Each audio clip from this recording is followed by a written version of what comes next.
নমস্কার, 24 ঘন্টার স্বাগত। দিনের সেরা বাছাই করা খবর নিয়ে শুরু করছি পেজ ওয়ান। আজ পেজ ওয়ানে আপনাদের সঙ্গে রয়েছে আমি পূজা, আমি পিউ রয়েছে আপনার সঙ্গে। আর পূজার শুরুতেই আমরা কান্নাঘরের খবর দিই আমাদের দর্শকদের। রান্নাঘর নয়, কান্নাঘরের কথা বলছি। এবার এই কলকাতার একটি সরকারি হাসপাতালে এমন ঘর তৈরি হচ্ছে যেখানে গিয়ে আপনার মনে যদি দুঃখ থাকে, কোনো প্রয়োজন পড়ে, কেঁদে নিজেকে হালকা করতে পারবেন।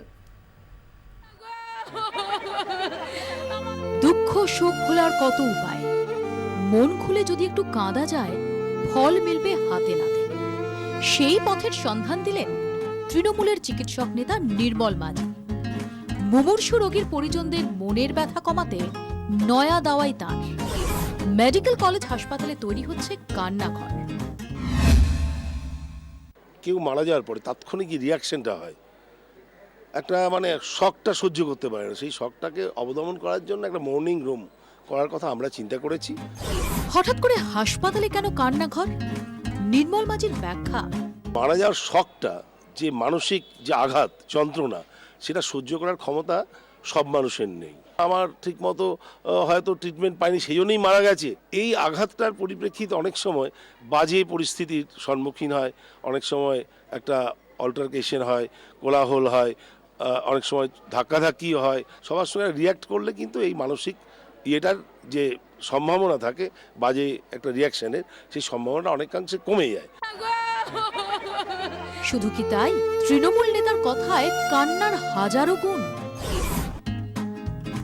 কান্না মনের ভেতর জমে থাকা রাগ, দুঃখ, অভিমান, যন্ত্রণা সবই কমিয়ে দেয়। কান্নার স্পর্শে রাগ গলে জল হয়ে যায়।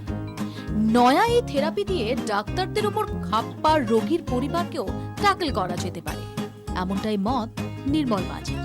যে মারা গেল তাকে তো আর ফিরে পাবো না, তার আত্মার সদ্গতির জন্য, শ্রদ্ধা কামনা করার জন্য একটা স্থান দরকার। কান্নাই বলুন, স্মৃতিচারণা করার বলুন, স্মৃতির স্মরণীবে স্মৃতিপটে আগা টুকরো টুকরো হাসি কান্না। যুক্তিকে ধারালো করতে সামনে এনেছেন শ্মশান শান্তির ব্যাখ্যা।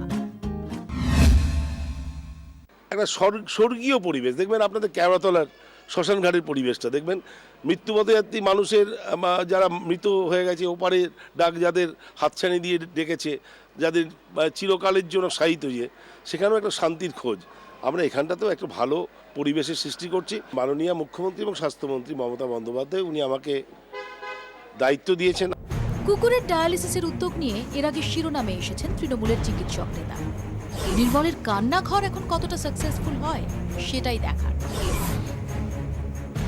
ক্যামেরায় পার্থ পালের সঙ্গে সন্দীপ সরকারের রিপোর্ট, 24 ঘন্টা।